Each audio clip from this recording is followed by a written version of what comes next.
అధికారంలోకి రావడం కోసమే నిరుద్యోగుల పేర్లు వాడుతున్నారంటారా? మరి నిరుద్యోగుల పరిస్థితి ఏ విధంగా ఉంది? మరి నిరుద్యోగులకు మార్పు కానీ న్యాయం కానీ జరిగే అవకాశం ఉందంటారు? నిరుద్యోగులు ఏ పార్టీ నాయకులు మాకు సపోర్ట్ లేరు, ఏ సంఘాలు మాకు సపోర్ట్ లేదు. సొంతంగా నిరుద్యోగులుగా అందరూ సొంత పైసలు పెట్టుకొని ఒక్కొక్కరు వచ్చిన వాళ్ళు తప్పితే ఏ రాజకీయ పార్టీకి సపోర్ట్ లేదు. ఈ ప్రభుత్వం చాతగాని ప్రభుత్వం కాబట్టి నిరుద్యోగుల మీద ఇలాంటి నిందలేస్తుంది.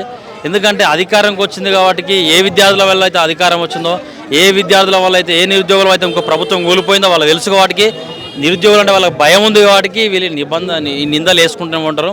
ఎందుకంటే వాళ్ళకి చాత కాదు కాబట్టి నిందలు ఉంటాయి. చాతనైతే ఉన్నారు కదా బల్మూరి వెంకట, ఆయన సపోర్ట్ కూడా మీకు లేదా? ఇప్పుడు గతంలో మేము అందరం కలిసి కొట్టినాళ్ళు ఉన్నాం. బల్మూరు వెంకట్ కావచ్చు, ఆగ్నూరు మురళి సార్ కావచ్చు, ఇదే కోదండరామ్ సార్ కావచ్చు, వీళ్ళందరూ మేము గతంలో కొట్లాడిన వాళ్ళు. మరి గత ప్రభుత్వంలో మాట్లాడిన వీళ్ళంతా మరి ఈ ప్రభుత్వంలో ఎందుకు మాట్లాడతలేరు? మరి ఎటు పోయిన వాళ్ళ నోళ్ళు ఎటు పోయి వాళ్ళంతా? మరి గతంలో బల్మూరు వెంకట మేము అంతా కొట్టలేనాం కదా, మా అందరి మీద కేసులు అయినాయి కదా. మరి నువ్వు ఎందుకు బల్మూరు వెంకట ఈరోజు ఎమ్మెల్సీ రాగానే ఎందుకు నీకు ఏమైంది? నువ్వు మాట్లాడవచ్చు కదా.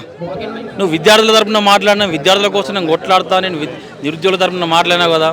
గతంలో ఇలా 2 నెలల క్రితం 3 నెలల క్రితం మన దయాకర్ అన్న లైబ్రరీకి వచ్చి నేను సీఎంను కల్పిస్తా, మీ ప్రాబ్లమ్స్ అన్ని సాల్వ్ చేపిస్తా అని చెప్పాడు. మరి పత్తాకులేట్ పోయింది మరి అద్దంకి దయాకర్ అన్న.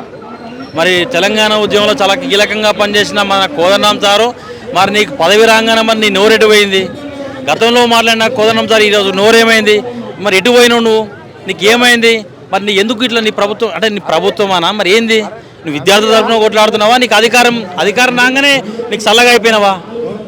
మరి నీకు ఏం సపోర్ట్ చేస్తావా? మరి ఏంది? మరి ఎందుకు వస్తావు ఈరోజు? కొట్లాడు. మరి ఎటు పోయినావు నువ్వు? మరి అధికారం కోసమే, నాకు అధికారం కావాలనుకుంటేనే మరి ఆ రోజు నిరుద్యోగులు నేను అధికారం వచ్చేంత వరకే నేను కొట్లాడతా అని నువ్వు ఎందుకు మాట్లాడలే? చాతగాని నాయకులు, చాతగాని ప్రభుత్వం, రేవంత్ రెడ్డి సర్కార్, చూటా మాటల ప్రభుత్వం, రేవంత్ రెడ్డి సర్కార్, రేవంత్ రెడ్డి ప్రభుత్వం. మరి ఈ విధంగా ఉన్నా కానీ మనకి గతంలో చూసుకుంటే గ్రామ పంచాయతీ ఎలక్షన్స్లో కూడా మళ్ళీ కాంగ్రెస్కే ముందుకు వెళ్ళి విన్ చేశారు. దాని తర్వాత నుంచి చూసుకుంటే ఇప్పుడు మున్సిపల్ ఎలక్షన్స్ కూడా రాబోతున్నాయి. మరి విద్యార్థులు ఏం చేయలేకపోతున్నారా? మరి ఇంత అవకాశం చేతిలో ఉన్నప్పటికీ కూడా అదే ఏం జరుగుతుందంటే అధికార పార్టీ కాబట్టి ఊళ్ళల్లో ఉన్న ప్రజలకు తల్లిదండ్రులకు పెద్ద అవేర్నెస్ ఉంటుంది. ఎందుకంటే వాళ్ళు ఏమనుకుంటారు, అధికార పార్టీ ఉంది కాబట్టి మా నాయకుడు చేస్తాడు, మా పిల్లల భవిష్యత్తు మారుస్తారని వాళ్ళు అనుకుంటారు. కానీ వాళ్ళకి తెలియదు ఇట్లా జరుగుతుందని. ఊర్లలో ఏం చెప్తారు తల్లిదండ్రులకు? మీరు ఓట్లు వేస్తేనే మీ పిల్లలకు ఉద్యోగాలు వస్తాయి, లేకుంటే మీకు ఉద్యోగాలు రావనే భయం పెట్టి తల్లిదండ్రులు లొంగ తీసుకుంటూ తప్పితే ఏ ఒక్క విద్యార్థి కానీ ఏ ఒక్క నాయకుడు కానీ వాళ్ళకి సపోర్ట్ లేదు. ఎందుకంటే రేవంత్ రెడ్డి దావోస్కు పోయి నేను మస్తు డబ్బులు తీసుకొస్తా, తెలంగాణకు ఎంతో పెట్టుబడి తీసుకొస్తాను రేవంత్ రెడ్డి. ఈరోజు మున్సిపల్ ఎలక్షన్ తిరుగుతుంది ఏంటంటే భయం చుట్టుకుంది, నిరుద్యోగుల భయం పట్టుకుంది రేవంత్ రెడ్డికి. ఒక సీఎం వచ్చి ఈరోజు లోకల్ బాడీ ఎలక్షన్ తిరుగుతున్నంటే నీ స్థాయిని పడిపోయింది, నీ ప్రభుత్వం మీద నమ్మకం లేదు ప్రజలకి. కాబట్టే నువ్వు తిరుగుతున్నావు. ఏమని చెప్తున్నావు? మీరు ఓట్లు వేస్తేనే మీ ఉద్యోగాలు ఇస్తామని చెప్తున్నారు. వచ్చిన 100 రోజులలోనే మేము 2 లక్షల ఉద్యోగాలు అని చెప్పినావు. మరి 2 లక్షల ఉద్యోగాలు ఎటువైనాయి? ఎంతో తిప్పుకొడితే గత ప్రభుత్వంలో ఇచ్చిన ఉద్యోగాలు మేమని చెప్పుకొని పెద్ద పెద్ద మీటింగ్లు పెట్టిరు. మీరు పెట్టి ఆ పేపర్లు పట్టుకొని ఫోజులు ఇచ్చుకుంటా మేము ఇచ్చినామని చెప్తున్నారు. ఫోజులకే కానీ ఏది ఉద్యోగాలు లేవు. మీద చాత కానీ ప్రభుత్వం అని చెప్తున్నా.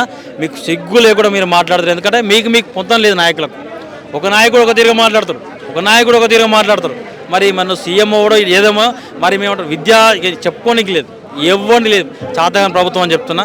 మళ్ళీ చెప్తున్నాం, నిరుద్యోగులకు విద్యార్థులకు పోరాటం కొత్త ఏం కాదు, మాకు పోరాటాలు కొత్త ఏం కాదు, కేసులకు ఇలా కొత్త ఏం కాదు. ఎందుకంటే మీరు ఈరోజు మా తెలంగాణ ప్రజల మీద మేమంతా తెలంగాణలోనే, పోలీసులు ఇట్లా తెలంగాణలో వాళ్ళతోని మమ్మల్ని కేసులు పెట్టిస్తారు.